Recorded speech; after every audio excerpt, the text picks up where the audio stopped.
The shocking figures are in, and you won't believe how many immigrants are on welfare. By Amy Moreno for TruthFeedNews.com. The reason why immigration was such a hot button issue last presidential election, and now, as we head into the midterms in 2020, is partly because of the shocking statistics we're about to share with you. How many immigrants are on welfare? According to a new report, that number is a whopping 51%. 76% when you include immigrants with children of low-skilled immigrants are collecting some kind of welfare off the backs of hardworking American taxpayers. Unacceptable. It's more like 75% to 80% or if not higher. We are not a welfare nation. Well, it seems like we are.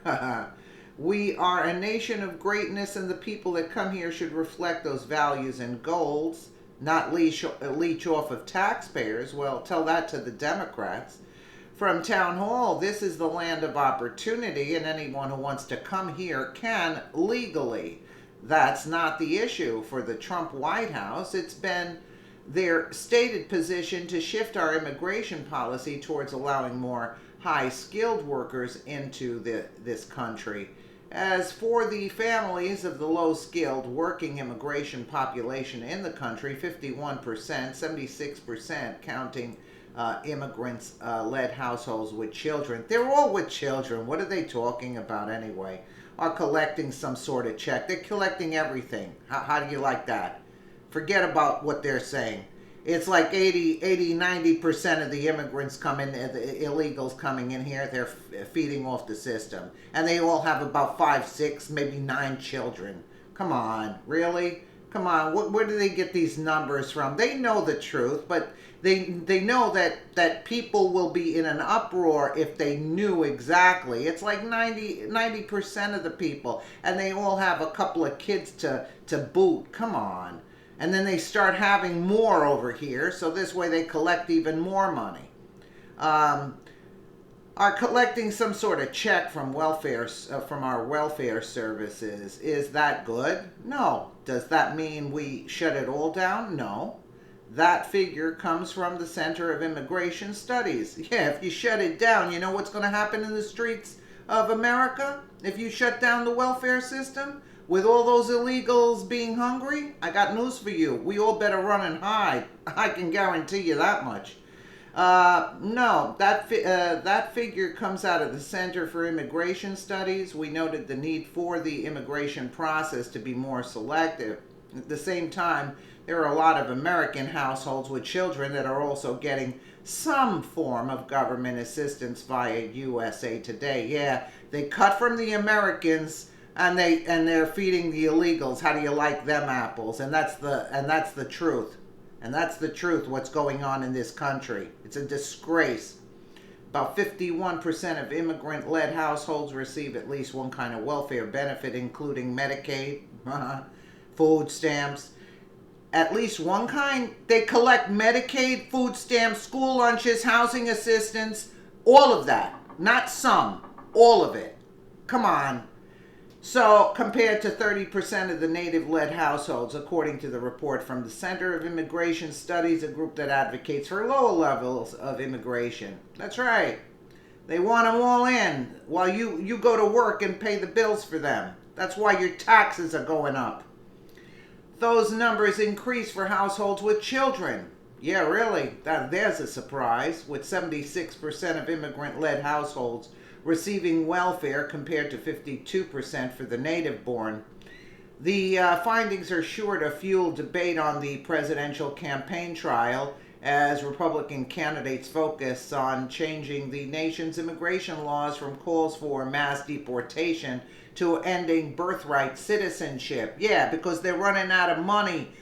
They've bankrupted America. Do you get why they want them out now? Because they bankrupted America. But the fact of the matter is the Democrats still want them in here. Yeah, but when America doesn't have the money to pay them, you know what's going to happen in the streets. I'm just saying. Steve Camarota, director of research at the center of author of the report, said that much needed conversation to make the country's immigration system more selective. Linda Chavitz agrees with Camarota that the country's welfare system is too large and too costly, but Chavez, a self-professed conservative who worked in President Reagan's administration, said it's irresponsible to say immigrants are taking advantage of the country's welfare system and any more than the native-born Americans. Yeah, but there's a difference. They're native-born. But you know what? You go to the welfare, you're white, you go try collecting welfare. The only people that can collect now are not white people, believe you me. Chavez, president of the Becoming American Institute, a conservative group that advocates for higher levels of legal immigration to reduce illegal immigration, said politicians should be careful about using the data. Really? We should be careful to use the data? Your data is false anyway. These kids who get subsidized school lunches today will go on to graduate high school, will go on to college, and move up to the middle class of America. Yeah, as you are charging the middle class an exorbitant fee to pay for the illegals, the middle class won't be able to afford the tuition, and you're going to have the illegals getting their college paid and everything paid. Meanwhile, the middle class is being destroyed gradually in America. Anyway, they don't teach anything in school anyway, unless you're going to become a doctor or a lawyer. It's totally worthless. Chavez said every time we have a nativist backlash in our country, we forget that we see immigrants change very rapidly in the second generation. Really? Let's stick by what she says. Yet, as the publication noted, with most immigration waves, first generations are usually less educated, poorer, and work low-skilled jobs. It's their children that break into the middle class. So who's paying for all of it? You see what I'm saying? You're talking about 20 years on public assistance by the time the kid grows up and goes to college and whatnot. So you're talking 20 years, 2 decades now, to put illegals through a school off of the backs of the middle class. Because you know the rich ain't paying crap, right? You know that. Because they've got it all offshore. They got their companies elsewhere. They're not paying crap. You know who's paying crap? You and me are paying. So, and it's not even for our people here. We're paying for illegals. So both sides will use this to their respective talking points, though I think it'll be best for the GOP to stay on message by promoting strong borders, enforcing our immigration laws, and making this about security. You have to secure the border first before any talk about reforming our welfare state can begin. That's true. And for the most part, the study doesn't really deviate from past studies about immigrant households. Can there be room for reform? Of course. I mean, really?